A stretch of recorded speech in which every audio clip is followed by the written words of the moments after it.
नमस्कार, good news India के इस खास शो में आप सभी का स्वागत है। मैं हूं निखिल सिंह। नमस्कार, मैं हूं शहला निगार।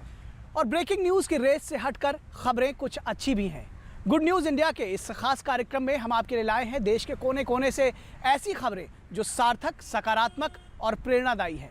गुड न्यूज इंडिया यानी कि अच्छी खबरों का शो। तो अगले आधे घंटे के इस कार्यक्रम में हम आपको दिखाएंगे देश के विभिन्न हिस्सों से आई ऐसी खबरें जो आपको खुश होने का मौका तो देंगी ही, साथ ही आपके मन में एक नई ऊर्जा और नई स्फूर्ति का संचार भी करेंगी। तो आइए शुरू करते हैं गुड न्यूज इंडिया। और गुड न्यूज इंडिया की शुरुआत करेंगे झारखंड की खबर से। झारखंड के 3 होनहार खिलाड़ी कर्ज लेकर देश के लिए खेलने के लिए गए और गोल्ड मेडल वापस लेकर लौटे। मौका था एशियन थ्रोबॉल जूनियर चैंपियनशिप का। अपनी मेहनत और लगन के दम पर अमरदीप, रेखा और सायरा ने न सिर्फ झारखंड का बल्कि पूरे देश का मान बढ़ाया है। इन्होंने पैसे की कमी के बावजूद देश के लिए खेला और गोल्ड मेडल लेकर ये वापस आए। इन्होंने नामुमकिन को मुमकिन करके दिखाया है।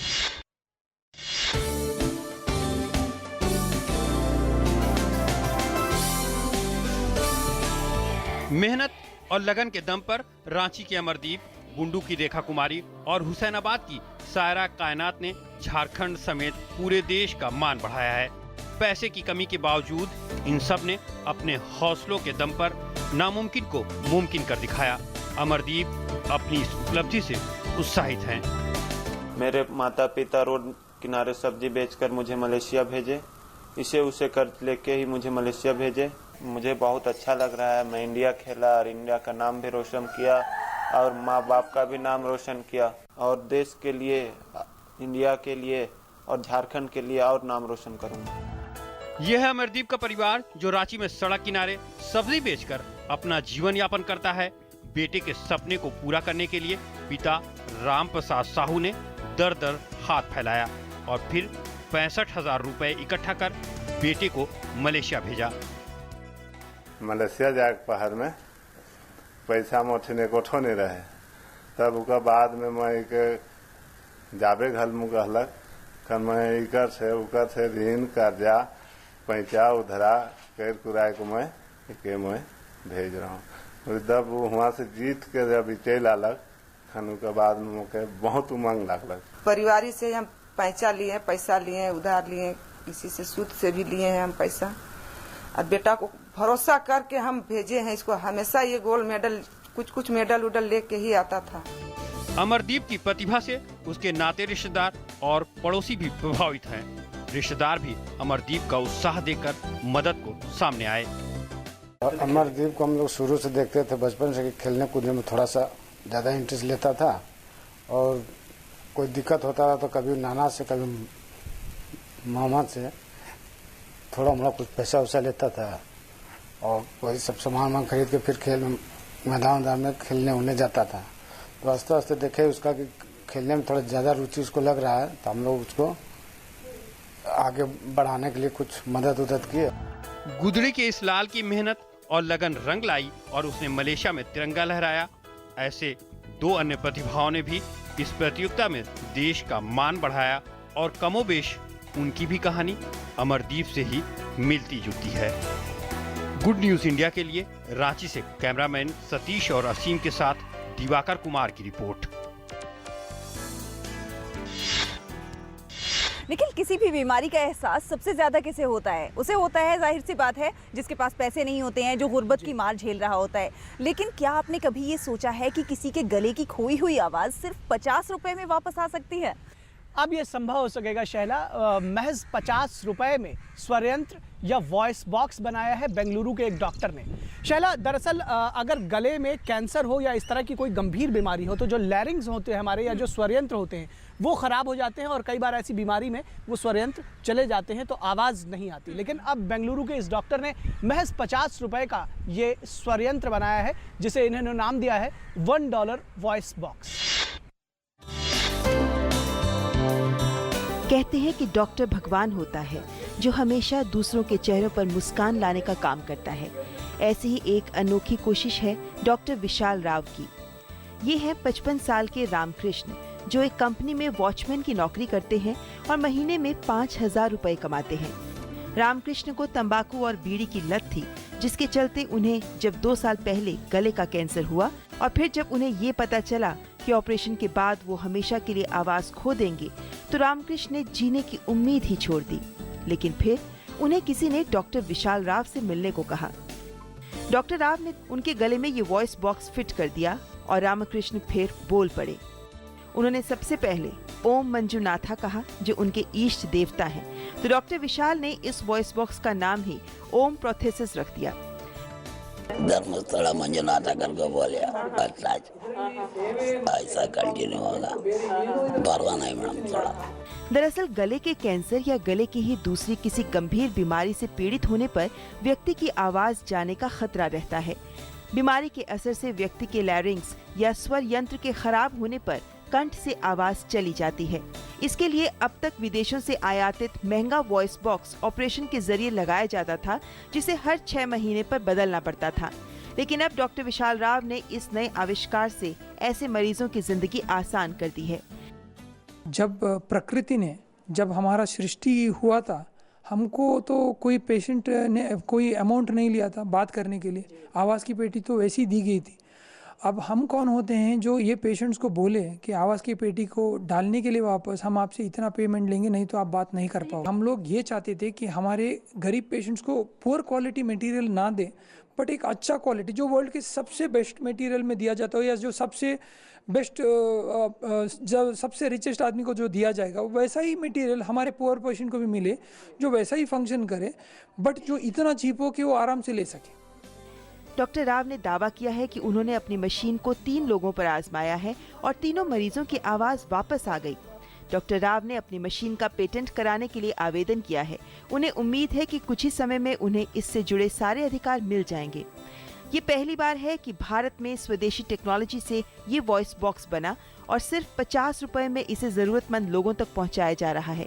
अब एक आदमी क्या चाहता है ज़िंदगी में? सिंपल चीज़ें चाहता है, खाना पीना, थोड़ा बात करना, समाज में रहना, बस वही दे काफ़ी है, बाकी ज़िंदगी चलती जाएगी। मेरे ख्याल से यही सेटिस्फेक्शन सबसे इम्पॉर्टेंट है। जब एक पेशेंट को अपने सामने देखो, ये कहीं मर्सिडीज या कहीं बड़े बड़े गाड़ियों या इसमें घूमने से, ये सिंपल सेटिस्फेक्शन हमको बहुत दिल पे छूने वाला एक अवसर है, जहाँ पे हम देखते हैं कि अपना काम, एक सर्जन का काम, एक डॉक्टर का काम क्या है at the end of the day, देखना कि उसका पेशेंट एक हंसी लेके घर चला जाए, बस वो काम हो गया तो हमारे लिए तो हमारी संतृप्ति उसी में हो जाएगी। हालांकि इस आविष्कार के लिए विशाल को कई पुरस्कारों से भी सम्मानित किया जा चुका है। बेंगलोर के HCG अस्पताल ने इसे आधिकारिक तौर पर इस्तेमाल करने की इजाजत दी है और जल्द ही इसे दूसरे कैंसर ट्रीटमेंट अस्पतालों में भी मुहैया कराया जाएगा। गुड न्यूज इंडिया के लिए बेंगलोर से आयशा खानम की रिपोर्ट। यहाँ रुकेंगे एक छोटे से ब्रेक के लिए, लेकिन आप कहीं मत जाइएगा, क्योंकि ब्रेक के बाद भी गुड न्यूज इंडिया पर अच्छी खबरों का सिलसिला लगातार जारी रहेगा। चलो काम करें, चलो काम करें। चलो सीखें एक नया हुनर और चलें काम पर स्किल इंडिया के साथ, जिसकी पहल हो चुकी है प्रधानमंत्री कौशल विकास योजना से। कौशल भारत, कुशल भारत। चलो काम करें। These days, it's important to have an updated resume. Here's mine. Praful Kumar, Major Praful Kumar, Para Special Forces. 3 years served in a hostile zone. Tough assignment. Special service in J&K. Made some friends there. Combat free fall specialist. Willing to shed blood. As you can see, I wear my heart on my sleeve and my resume on my uniform. Which other company lets you do that? We are India's most exciting workplace, and we are making you an offer. The Indian Army. Live a life less ordinary. दीदी ये देखो।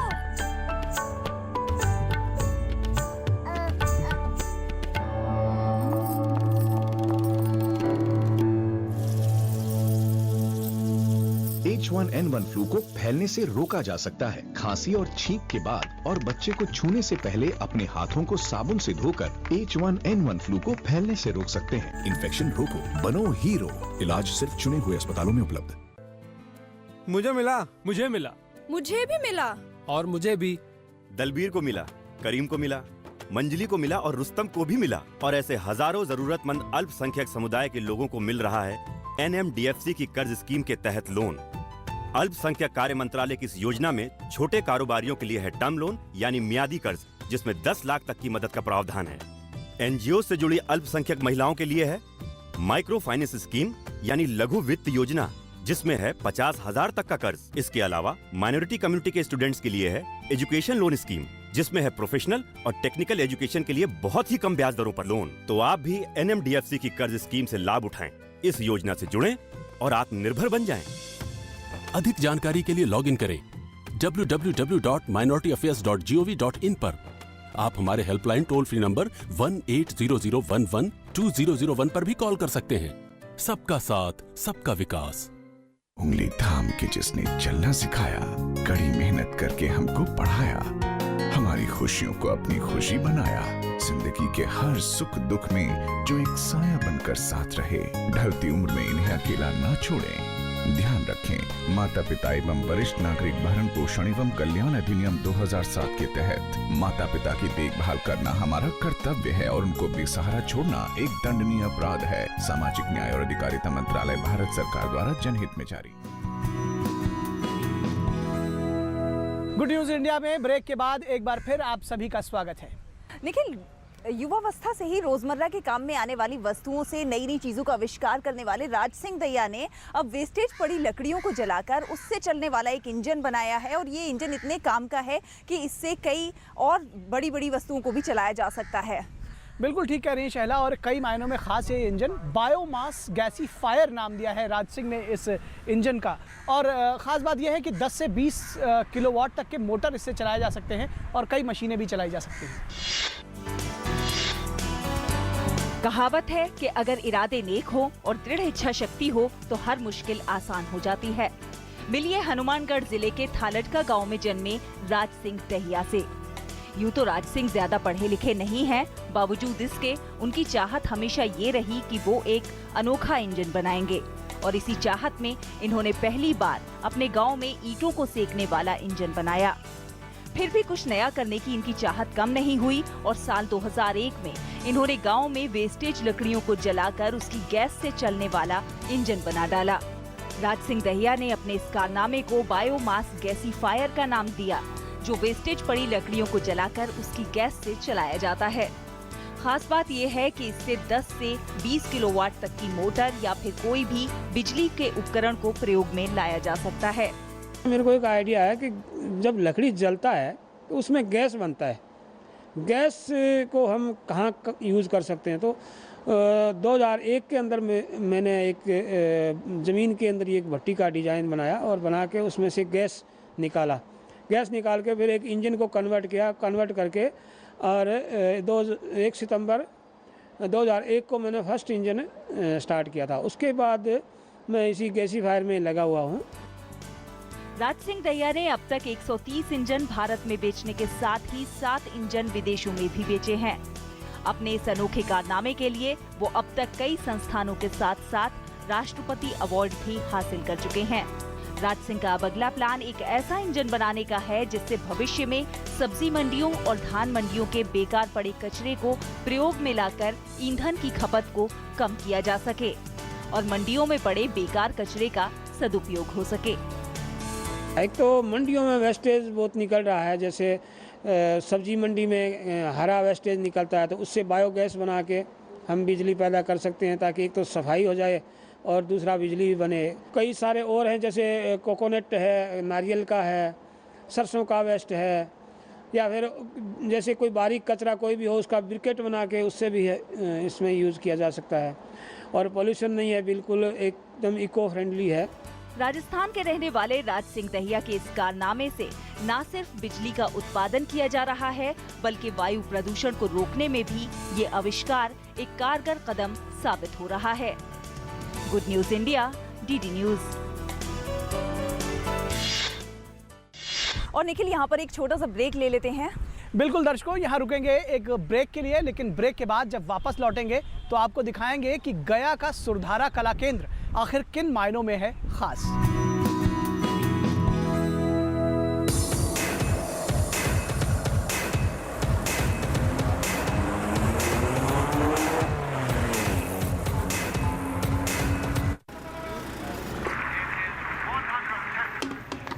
आप सबने दुनिया भर में क्या मिसाल बनाई है, जिस सफाई से आपने कचरा वहीं फेंक दिया।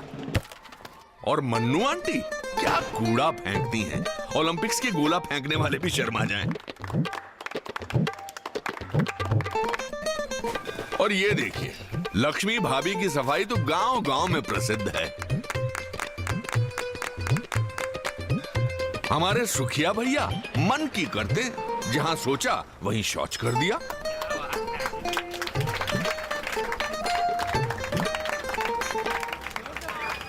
ये देश जो आप ही का घर है, उसे क्यों गंदा करते हैं? थोड़ी शर्म कर लो, सोच स्वच्छ कर लो। अगर एक बार 125 करोड़ देशवासी तय कर लें कि मैं गंदगी नहीं करूंगा, तो दुनिया की कोई ताकत नहीं है जो हिंदुस्तान को गंदा कर सकती है। स्वच्छ भारत, एक कदम स्वच्छता की ओर। I really like cars. So just 2 weeks into the job, they gave me a company car. A big company car. It's got 14 wheels and quite the ground clearance. It can go pretty much anywhere, but it's not the easiest thing to park. The acceleration is decent. The handling is shaky. The engine noise is deafening. AC? Well, you can't have everything. But you know what? I love the gun. We are India's most exciting workplace and we are making you an offer. The Indian Army. Live a life less ordinary. तारीख बदलती है, आंकड़े बदलते हैं, तस्वीरें बदल जाती हैं, लेकिन सच नहीं बदलता। अपने परिवार को इस खौफनाक सच से बचाएं, सावधानी से गाड़ी चलाएं। गलत लेन में ड्राइविंग, तेज रफ्तार, सीट बेल्ट नहीं लगाना और ट्रैफिक सिग्नल की अनदेखी जैसी गलतियां जानलेवा हो सकती हैं।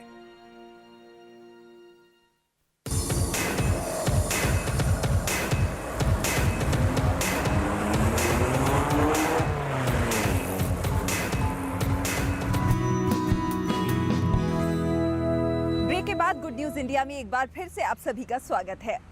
और अब अच्छी और ख़ास खबर के लिए आपको लिए चलते हैं गया, जहां के विपिन बिहारी एक संगीत के शिक्षक हैं, लेकिन कई मायनों में ख़ास हैं।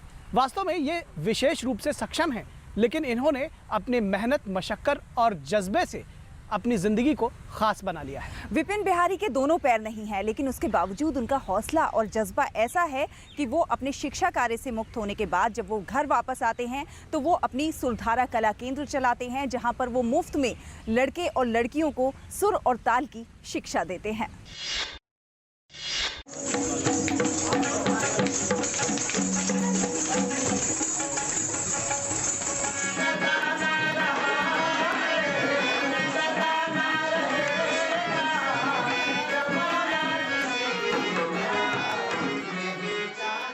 मन के हारे हार है, मन के जीते जीत। किसी मकसद को हासिल करने के लिए जरूरी है आप में मानसिक दृढ़ता हो।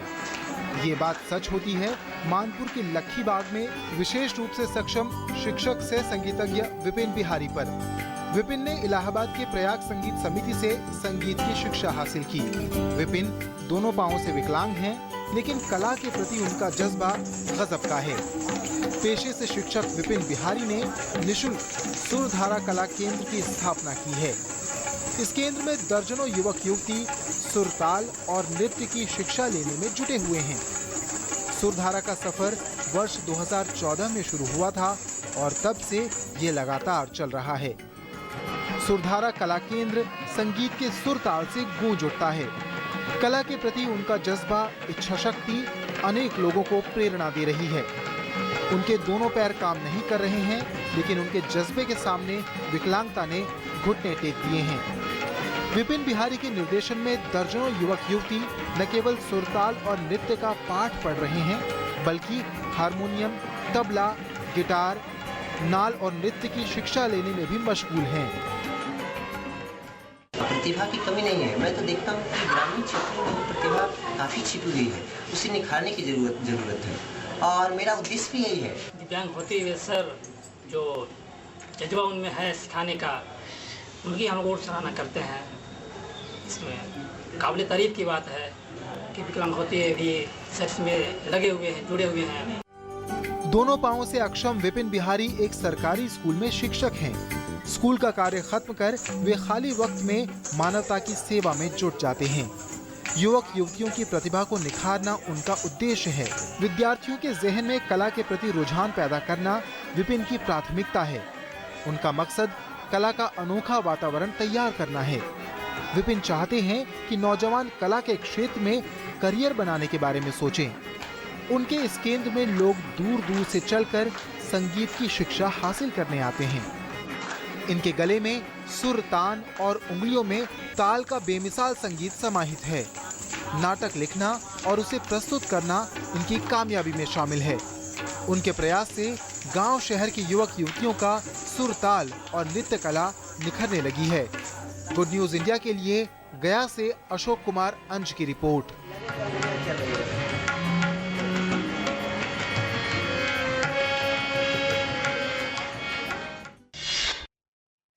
निखिल, हमारे पास बहुत सारे मेल्स आ रहे हैं। गुड न्यूज़ इंडिया बहुत सारे लोगों को बहुत ज़्यादा पसंद आ रहा है। आशुतोष चौहान कहते हैं कि ये शो उन्हें बहुत ज़्यादा पसंद है और इस शो को लगातार इसे जारी रखें। तो वहीं सुमेध मुंबई से भी लिख रहे हैं। वो लिखते हैं कि डब्बा वालों वाली खबर जो थी वो उन्हें काफ़ी अच्छी लगी है। बिल्कुल, लगातार आपके पत्र हमें मिल रहे हैं। हर्ष सिंह पटना से लिखते हैं कि ये प्रोग्राम उन्हें बहुत अच्छा लगता है और ये शो देखकर उनका हौसला बढ़ता है। इसी तरह से भारत पालन लिखते हैं कि ब्रेकिंग न्यूज़ और नकारात्मक खबरों के माहौल में ये एक अच्छा प्रयास है और उन्हें उम्मीद है कि यह कार्यक्रम समाज में एक सकारात्मक बदलाव लाएगा। तो वहीं नेहा धूरिया को भी ये कार्यक्रम बहुत पसंद है और हितेश पारेख भी इस कार्यक्रम से बहुत ज़्यादा प्रभावित हुए हैं। बिल्कुल शैला, इसी तरह से कृष्ण कुमार तिवारी पत्र लिखकर अपना संतोष जाहिर कर रहे हैं हमारे शो पर। और गोविंद वर्मा जो फगवाड़ा पंजाब से उन्होंने ये पत्र लिखा है, वो कहते हैं कि ये शो बहुत अच्छा है, उसके लिए उन्होंने डीडी न्यूज़ को धन्यवाद दिया है। तो आज का अपना ये कार्यक्रम हम यहीं समाप्त करते हैं। हमारे इस खास कार्यक्रम में बस इतना ही, लेकिन आप लोग अपनी प्रतिक्रियाएं भेजना यूं ही जारी रखिए क्योंकि आपकी प्रतिक्रियाएं हमारे लिए बहुत महत्वपूर्ण हैं। हमारा ईमेल आईडी है ddgoodnewsindia@gmail.com। तो दर्शक मित्रों, अपनी प्रतिक्रियाओं के अलावा आपके पास अगर कुछ सकारात्मक खास खबरें भी हों तो वो भी आप हमें इस ईमेल आईडी पर भेज सकते हैं। और इसके अलावा अगर कुछ गुड न्यूज़ के वीडियोज़ हों तो वो भी आप हमें भेज सकते हैं। अगर वो हमारे मानकों पर खरे उतरते हैं तो हम ज़रूर उन्हें अपने इस कार्यक्रम में स्थान देंगे। तो हमारे इस आज के ख़ास कार्यक्रम में बस इतना ही। हमारी पूरी टीम को दीजिए इजाज़त। नमस्कार।